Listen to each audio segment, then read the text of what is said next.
All right, ready for this? Today we're diving deep into phrasal verbs. Those, those tricky little combinations of verbs and prepositions, the things that can make English sound so natural and will sometimes make us scratch our heads a bit. We've got some really interesting source material here. And trust me, it's going to help you master these little linguistic gems. You know, what's interesting about phrasal verbs is that they're not just about, grammar. I think they really offer a glimpse into how a culture thinks and expresses itself, That's such an interesting way to put it. So it's not just about, sounding fluent. It's about understanding the cultural meaning behind these phrases. This script highlights some really common ones, like find out. I mean, come on, who hasn't spent hours going down those Wikipedia rabbit holes? I'm totally on a mission to find out everything about, everything. Exactly. And that's, I think, where the nuance comes in, right? Find out, it implies a process, like a process of discovery. Often, I think, with an element of surprise. It's not just about getting information. It's more about uncovering something unexpected. Okay, so find out is like what the detective of the phrasal verb world. Yep. Okay. Now, the script also mentions take off, which I think is really interesting because it has a couple of different meanings. I mean, we all know. We've all seen planes take off, right? But the source material points out that it can also describe, a career suddenly becoming successful. Yeah, and that's really where the cultural context, I think, comes in. Using takeoff to describe success, it kind of reflects, a society that values rapid growth and achievement. It's like we're kind of programmed to celebrate those moments of sudden upward trajectory. Yeah, I never thought about it that way. That's a really great point. It's like these phrasal verbs are giving us these subtle little clues about cultural values. Mm-hmm. The script also talks about give up, which, let's face it, we've all felt that urge at some point. Right. Give up, it implies this kind of sense of finality, a decision to stop trying.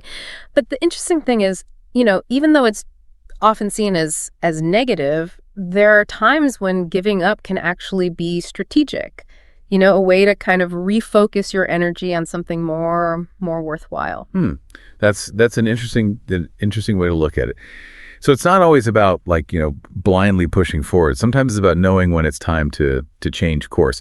This script really makes you think about the deeper implications of these seemingly simple phrases. Mm-hmm. All right.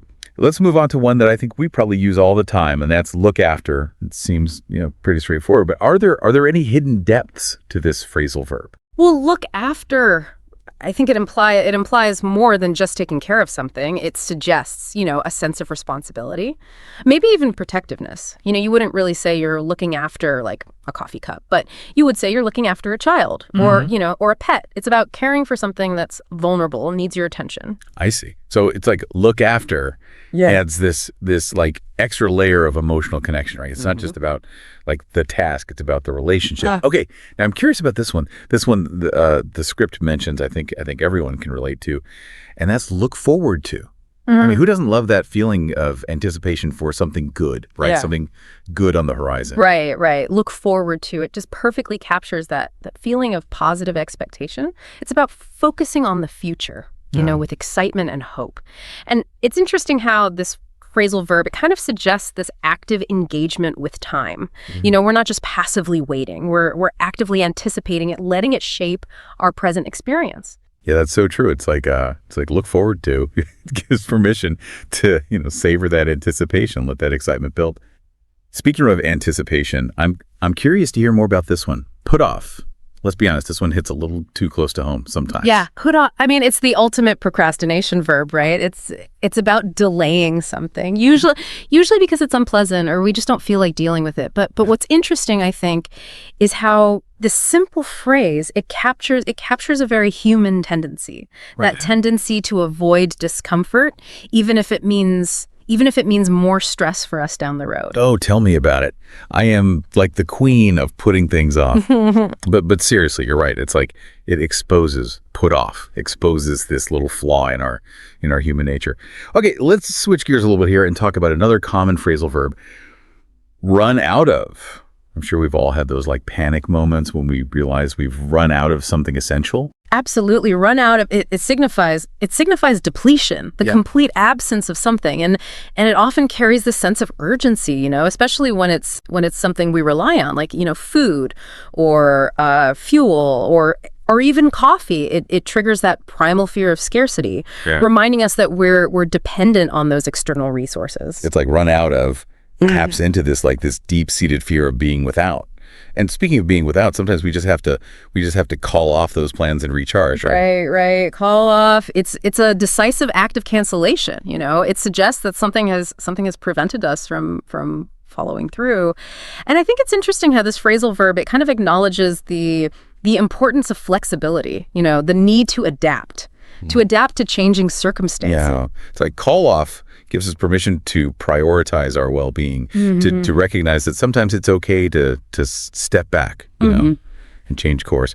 Okay, we've covered quite a few phrasal verbs already. What stands out to you so far? Any favorites? I think what I find fascinating is how these seemingly, simple verbs can take on such nuanced meanings when we combine them with prepositions.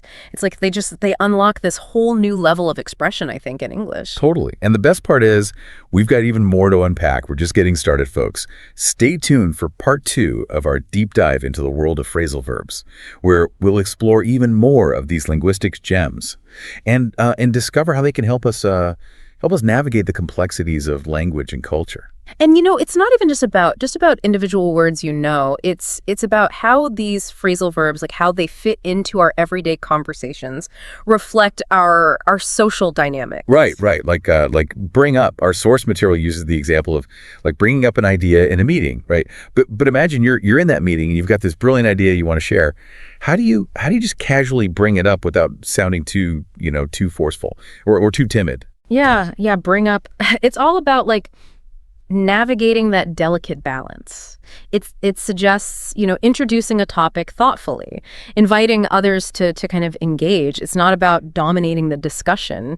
It's more about opening up that space for collaboration. It's exchange of ideas. Yeah, it's like bring up is like the key to unlocking a good brainstorming session. Yeah. It sets the tone for a collaborative and respectful dialogue. Yeah.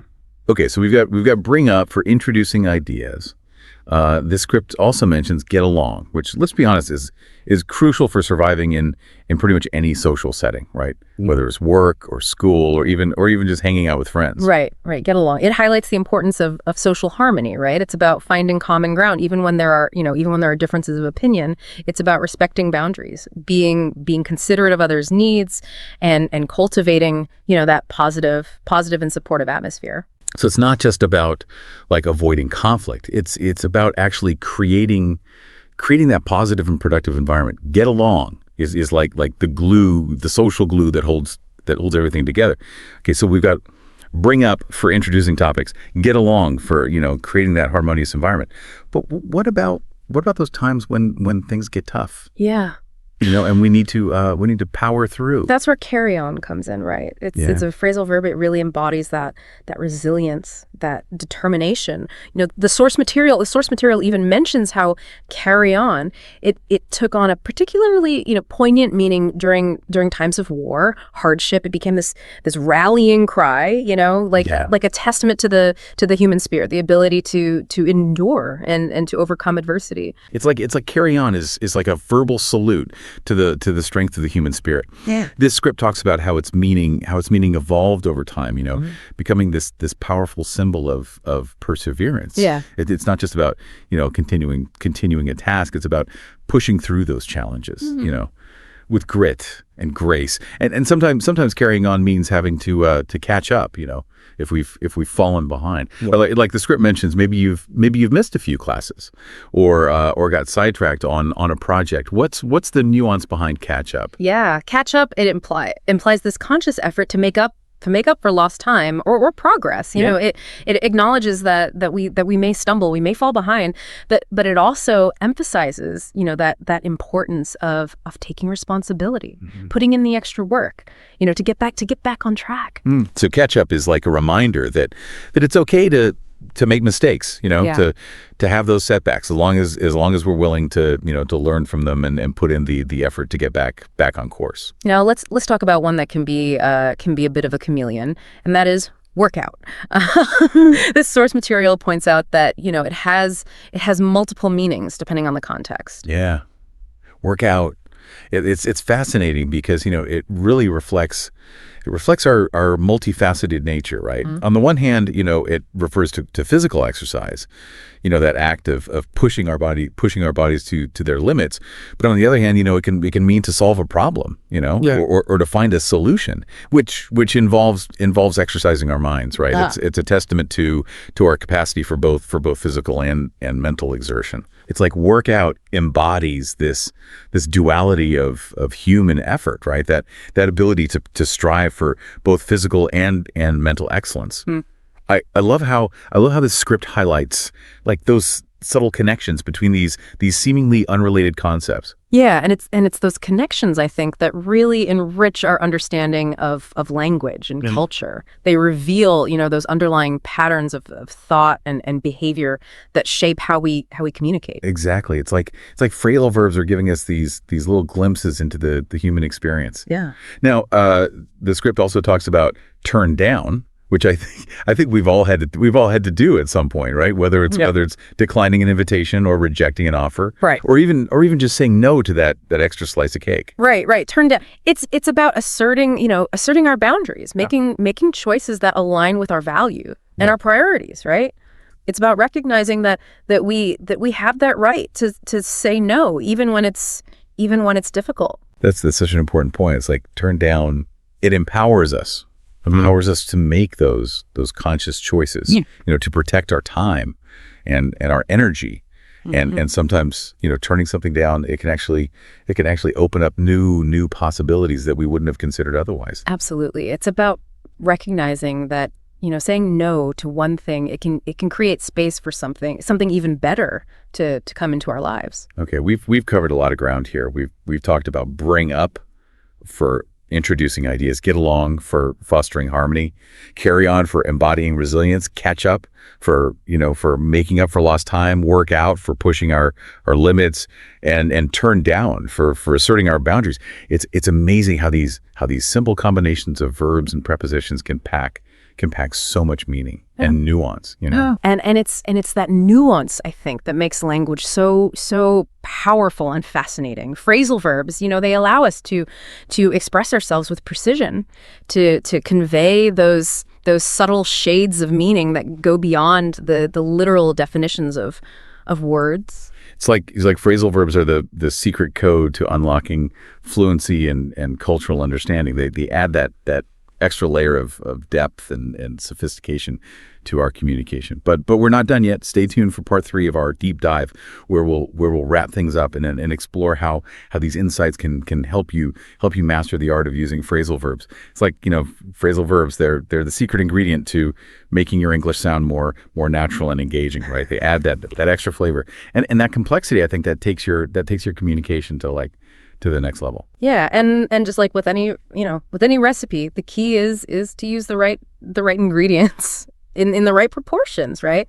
Understanding those subtle nuances of each phrasal verb, it allows you to express yourself with more precision and clarity. So it's not just about memorizing a list of phrasal verbs. It's about understanding how they work in different contexts, right? Yeah. How they reflect those cultural values and how they can help us connect with others, on a deeper level. What's fascinating here, I think, is how these seemingly small word combinations can have such a big impact on our communication. They really do add that depth and richness to the language. Yeah, they allow us to go beyond the literal meanings of words and convey those subtle shades of emotion, right? Intention. Cultural understanding. If we connect this to the bigger picture, mastering phrasal verbs, it's like leveling up your language skills, right? It's about moving beyond that textbook English and sounding more natural and fluent. And it's a journey, right? There are always new phrasal verbs to discover, explore.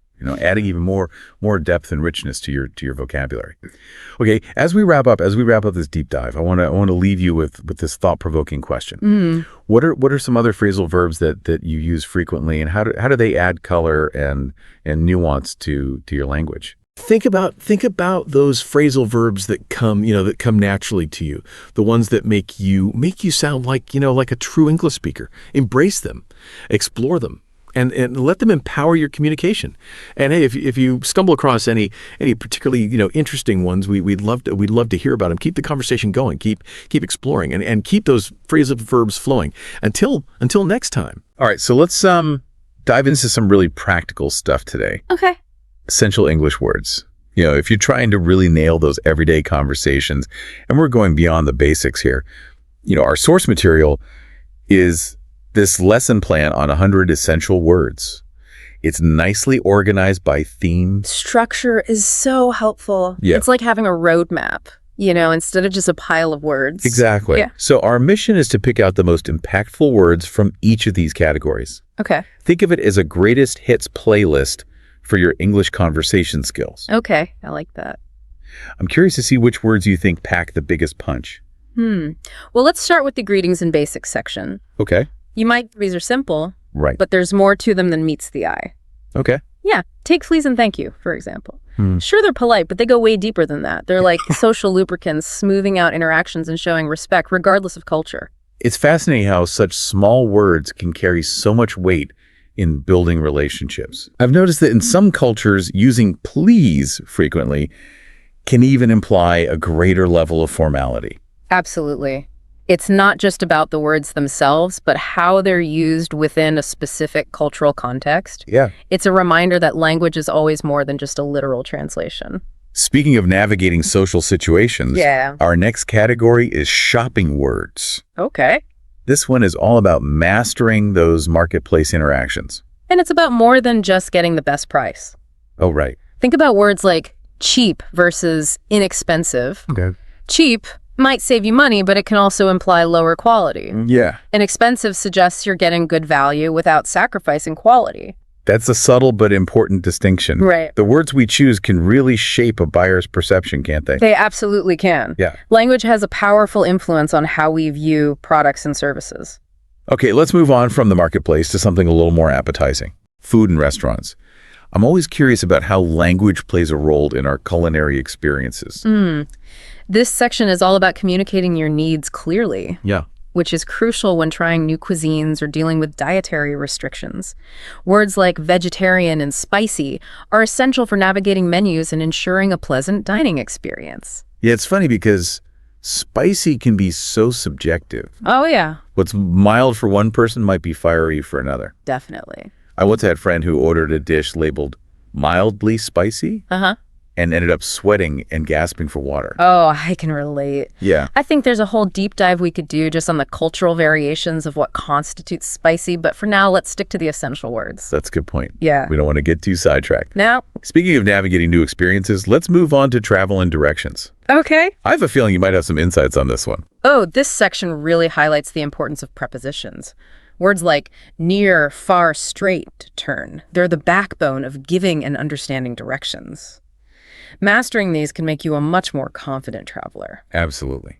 I think we've all had those moments of being hopelessly lost because we misinterpreted a simple direction. Once I was in a small town in Italy and someone told me to go straight. Uh-huh. Well, straight apparently meant following a winding path up a hill. Oh, no. Not exactly what I had in mind. I can imagine. I think it highlights the importance of not just knowing the words, Yeah. but understanding how they're used in context.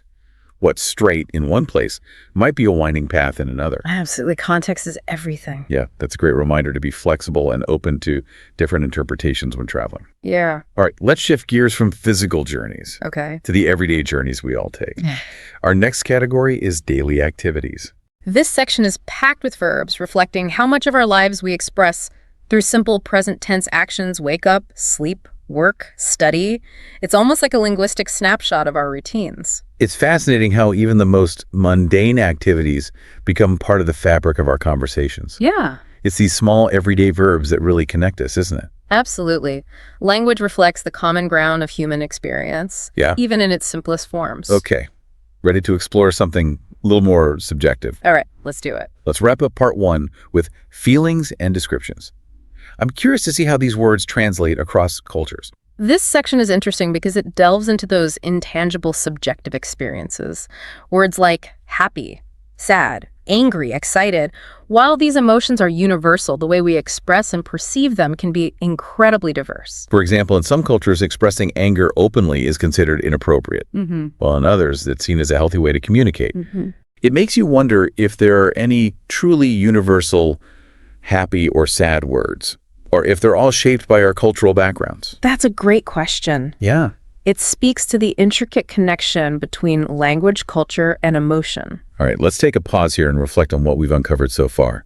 From greetings and shopping to travel and emotions, we've seen how even simple words can carry a surprising amount of depth and nuance. And we've only just scratched the surface. Wow. There's so much more to explore in the world of these seemingly basic, yet incredibly powerful, essential words. Wow, I'm excited to keep going. Me too. Yeah. Yeah, it's amazing how much we kind of take these simple words for granted. Right. We use them every day without realizing the subtle ways they can shape our understanding. It's like they're the secret ingredient that makes communication work. Right. But how can we take this awareness and actually use it to improve our conversations? Yeah. I mean, knowing a word and using it confidently are two different things, right? Absolutely. It's like having a toolbox full of amazing tools but not knowing how to use them. That's where practice comes in. Okay. A simple exercise, pick 3 words from this list that you don't normally use.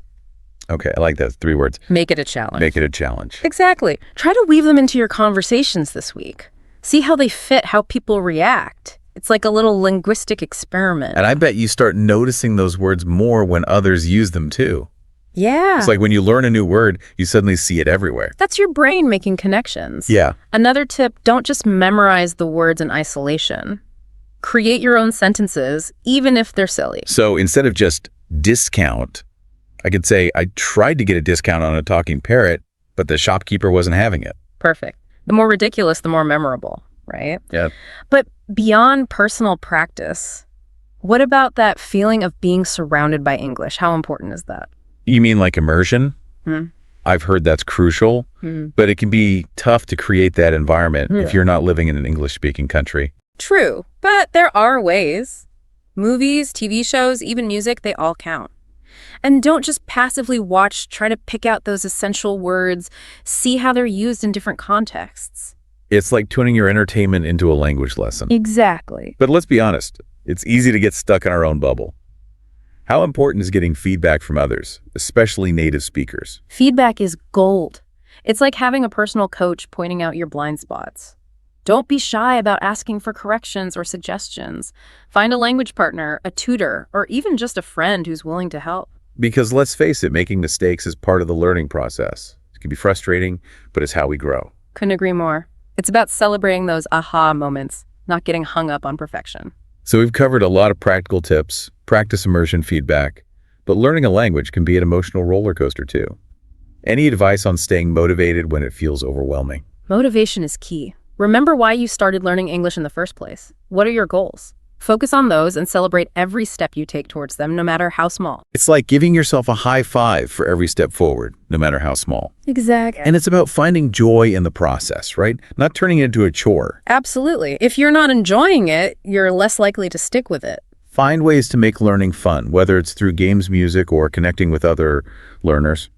So we've talked about mastering these essential words, but how does it all fit into the bigger picture of communication? What's the long-term payoff? Think of it this way. These 100 words are like the foundation of a house. Once you have that strong base, you can build upon it with more complex vocabulary and grammar. So it's about creating a framework Right. for expressing yourself clearly and confidently no matter the situation. Exactly. Yeah. And as your language skills grow, so does your ability to connect with people from different cultures, explore new ideas, and navigate a world that's increasingly interconnected. It's like unlocking a whole new level Yeah. of understanding and engagement with the world around us. Pretty amazing for a set of seemingly simple words. It is, isn't it? They might be small, but they're the building blocks of something much bigger. All right, let's take a moment to absorb all that we've discussed. We've talked about putting these words into practice, finding ways to stay motivated, and understanding how this journey impacts our overall communication. What's resonating with you most strongly right now? I think what stands out to me is this idea that language learning isn't just about accumulating knowledge. Okay. It's about a deeper kind of self-discovery and cultural exploration.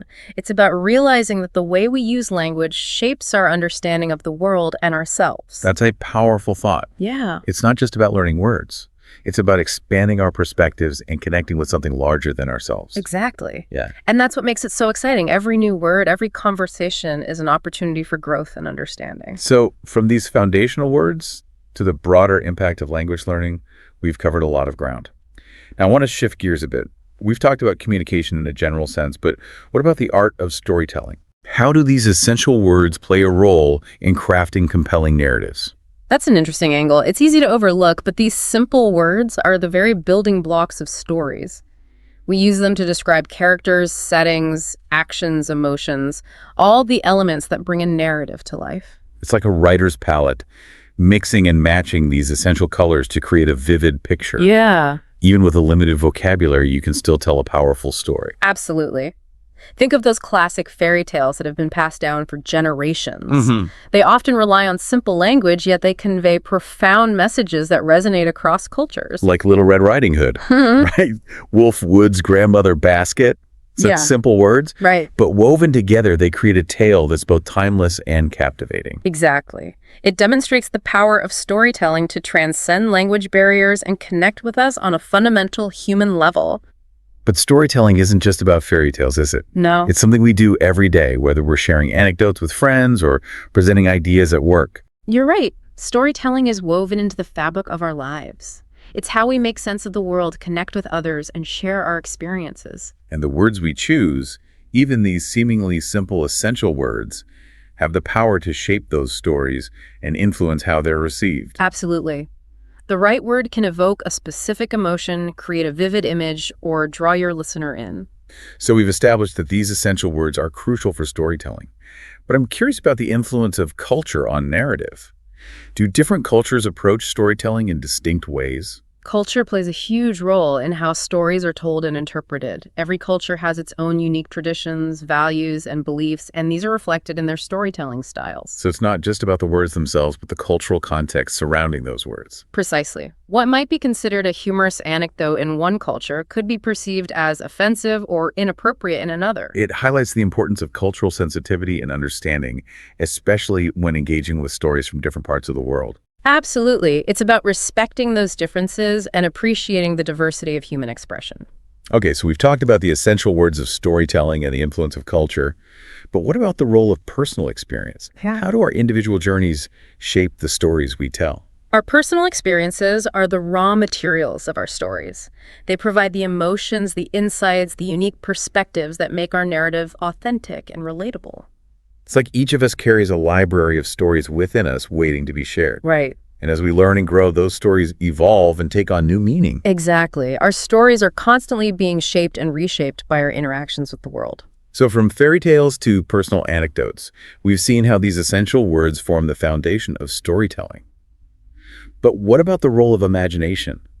How does our creative faculty enhance and enrich our narratives? Imagination is the spark that ignites our stories. It allows us to transcend the boundaries of reality and create worlds and characters that exist only in our minds. It's like having a superpower. We can use words to conjure up entire universes and invite others to explore them with us. And the more we cultivate our imaginations, the more vibrant and compelling our stories become.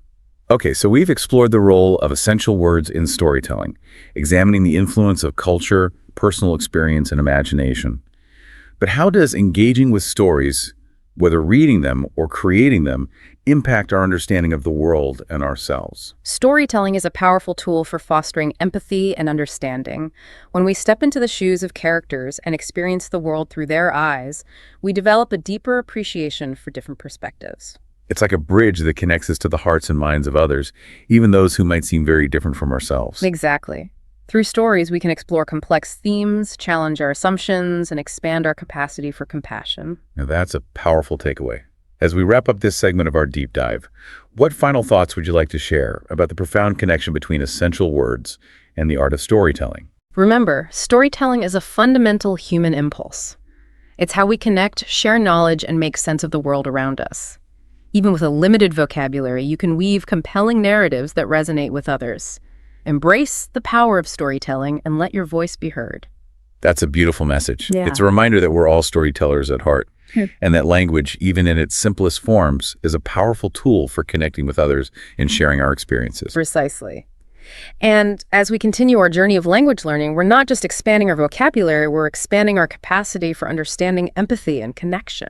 Okay, we've explored the depths of these essential words, their role in communication, and their power in storytelling. Now I'm eager to shift our focus to something a bit more practical. Let's dive into some strategies for actually incorporating these words into our daily lives and making them a natural part of our conversations. Okay, so it feels like we've been on this incredible journey, right? From the nitty-gritty of individual words to the grand scope of storytelling and cultural exchange. Yeah, it's fascinating how it all comes together. Right. We started with what seemed like basic vocabulary, and now we're talking about shaping our understanding of the world. Exactly. It's like those 100 words were just the tip of the iceberg, and we've been diving deeper and deeper into this vast ocean of language. So where do we go from here? How do we actually put this knowledge into practice beyond the tips we've already discussed? Well, one common challenge I think a lot of people face is feeling overwhelmed Yeah. by the sheer number of words out there. Right. My advice, don't try to learn everything at once. Start small. Maybe focus on a few words from each category each day. Okay. Yeah. It's like building a mosaic, one tiny piece at a time. Yeah. Eventually you step back and there's this beautiful, complex picture. That's a great analogy. And don't underestimate the power of repetition. Use those new words in different contexts. Write them down, say them out loud. The more you engage with them, the more they'll stick. Repetition is key. Yeah, it's like creating a groove in your brain for each word, Yep. making it easier to recall when you need it. But what about making sure those words aren't just floating around in isolation? Right. How do we really grasp their meaning? Context is key. Instead of memorizing dictionary definitions, try learning new words within phrases and sentences. See how they function in real-life situations. Yeah, that makes sense. It's like learning a dance move. Uh-huh. You don't just practice the step in isolation, you incorporate it into the flow of the entire routine. Exactly. And speaking of flow, the more you can actively use English, the better. Right. Don't be afraid to make mistakes. That's how we learn. Find opportunities to speak. Right. Even think in English. So turn off the subtitles on your favorite show.